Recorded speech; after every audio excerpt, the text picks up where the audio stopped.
भोले भंडारी से कह रही है, प्रभु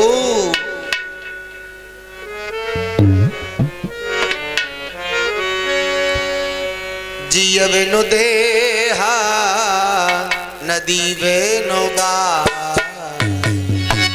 जिय बेनो देहा नदी बेनो,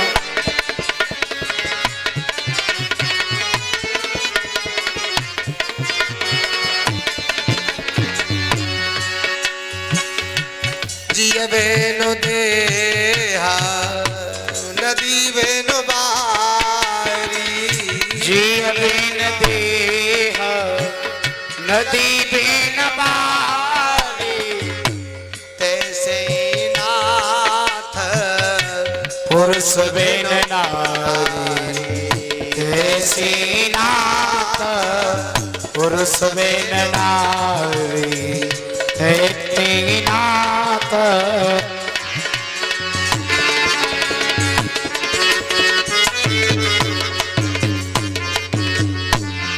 ध्यान रखना मैया, स्त्री की कीमत समाज में कब तक है? जब तक पति जीवित है। पति जीवित नहीं, ऐसी महिला की समाज में कोई कीमत नहीं।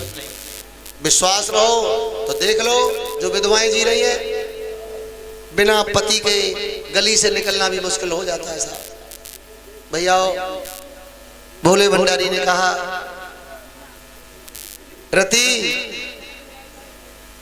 अब तक तेरा पति शरीर से दुनिया वालों को परेशान करता था और अब अशरीरी रहकर सबको व्यापेगा।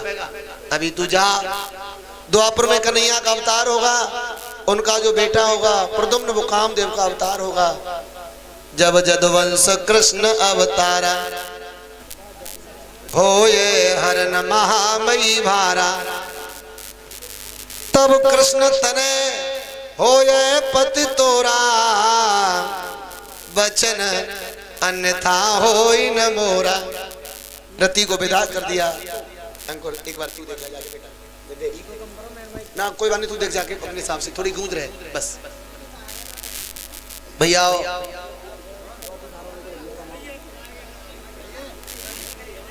भगवान नारायण ने कहा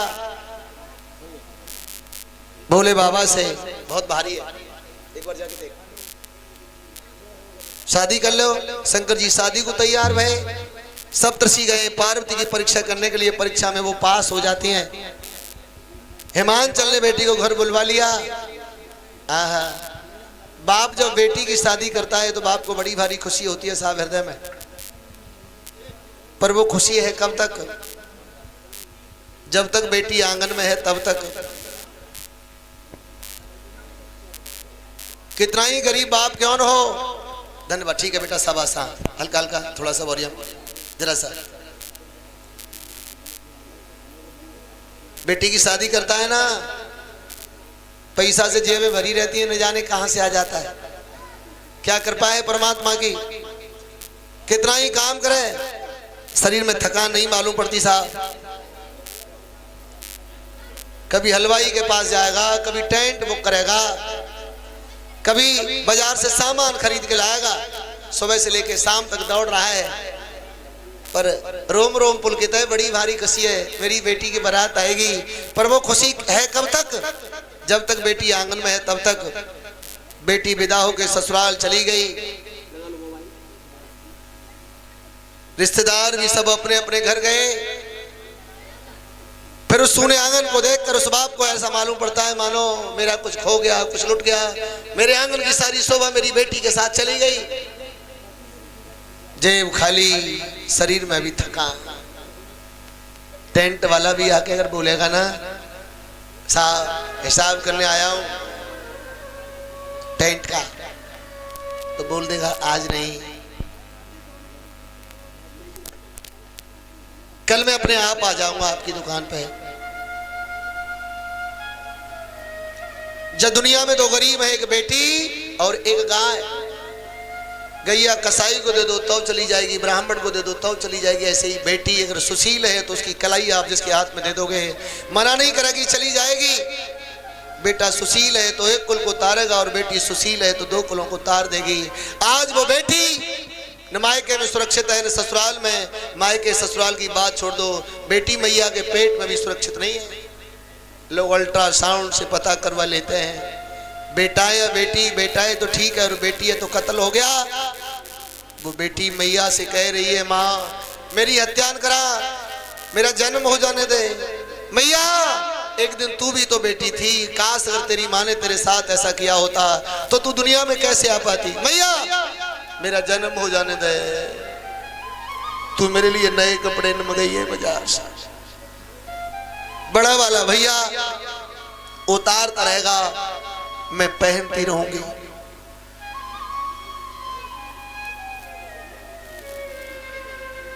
बंधुओं, ऐसी कोई बहन बेटी दुल्हन बन ससुराल जा रही हो, मैया विधवा है, पिता की बचपन में मौत हो गई है, मैया के गले से लग जाती है और कहती है, माँ अगर आज मेरे पापा होते तो मैं उनके गले लगकर उनकी आत्मा का आशीर्वाद लेती। माँ जवाब देती है, बेटा तेरे पापा की तो बहुत दिन पहले मौत हो गई, अगर तुझे आशीर्वाद लेना है तो कमरे में उनका फोटो रखा है, उस फोटो के पास जा और मृतक पिता की आत्मा का आशीर्वाद ले ले।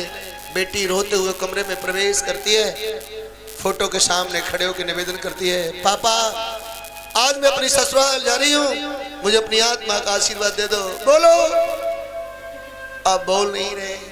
बोलो पापा। ऐसा मालूम पड़ता है मानो उस तस्वीर में से आवाज आ रही हो, जा मेरी बेटी जा मेरी लाड़ो, जब तुझे सुखी संसार मिले। इतना ही नहीं, इससे भी अधिक दर्द देखने को मिलता है। कब? जब ऐसी कोई बहन बेटी ससुराल जा रही हो जिसकी मैया बचपन में मर गई है, बाप बूढ़ा है, विधुर है, दिखाई भी कम देता है, सुनाई भी कम देता है, शरीर पर झुर्रियां पड़ गई हैं, बाल पकड़ सन की तरह सफेद हो गए, नमर है। बचपन में मैया किसी की बिन मैया की बेटी जब ससुराल जाती है तो अड़ोसी पड़ोसियों को भी रुला जाती है। गाड़ी में बैठने से पहले वो बेटी उस बूढ़े बाप के चेहरे की तरफ देखती है और सोचती है, आज तक इन्हें भोजन बना के मैंने खिलाया, मेरे चले जाने के बाद मेरे बूढ़े पिता किसकी रसोई की तरफ झांकेंगे, इन्हें भोजन बना के कौन देगा। और वो बेटी नहीं, वो अभागा बाप, वो बूढ़ी आंखें। ऐसा मालूम पड़ता है मानो वो बाप कुछ कहना चाहता हो, शायद वो खड़ा खड़ा कह रहा है कि बेटा हमें आज तक नहीं लगा था कि तुम्हारी मैया की मौत हो गई है, पर आज लग रहा है तेरी मां मर गई है। बुढ़ापे में जैसे बूढ़े के लिए लकड़ी का इशारा होता है, तुम हमारे बुढ़ापे की लकड़ी थी, आज हमें छोड़कर तुम भी चल दी, अब मैं अनाथ हो गया, इस दुनिया में मेरा कोई नहीं। बेटी विदा हो, बाप रोए, माँ रोए, कोई विशेष बात नहीं, पर उस समय एक आश्चर्य देखने को मिलता है साहब।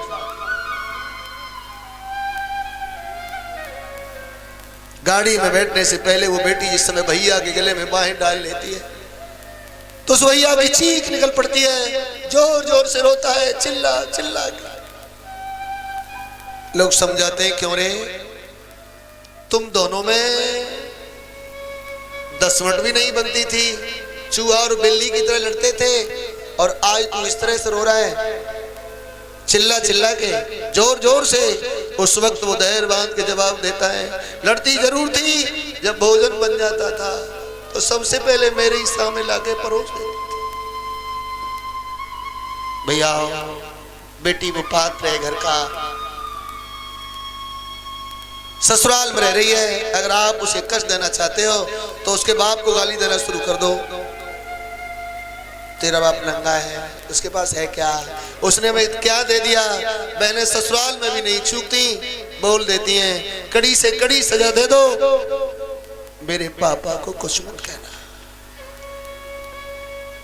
प्रैक्टिकल करके देखना, रात का 1 बजा हो, बेटे को आवाज लगाओगे, प्यासा हूं, पानी दे दे, पहले तो जगेगा नहीं, और अगर जग भी जाएगा तो लंबे पैर करके सो जाएगा, नहीं उठेगा। 10 बार भी आवाज लगाओगे फिर भी नहीं। बेटी का एक बार नाम लो और कह दो बेटा पानी, बिल्कुल देर नहीं करेगी, तुरंत पानी पिलाएगी। आज इस समाज ने उस बेटी को वजन मान लिया है। वजन बेटी नहीं साहब, वजन बेटा है। साधारण पिताओं की बात छोड़ दो, जनक जैसा ज्ञानी रोया है, जिसके पास में सुखदेव और नारद जैसे विद्वान आते थे शास्त्रार्थ करने के लिए। आंगन से सीता और मिला मांडवी सुरत कीर्ति को विदा किया। जनक ने खम्भ की जेठ भर ली और हो गए, भूल गए मैं ज्ञानी हूं, मिटी महामर्याद ज्ञान। सीता ने दो पक्षी पाले थे, तोता और मैना। सीता के विदा के समय वो तोता और मैना आवाज लगाने लगे जोर जोर से, सीते सीते सीते। सुनैना ने जनक से कहा महाराज एक काम करो, इस पिंजड़े को सीता के साथ रख दो। डोली में सीता के चले जाने के बाद में जिस समय ये तोता और मैना सीते सीते सीते कहकर आवाज लगाएंगे तो ये वक्षस्थल फट जाएगा।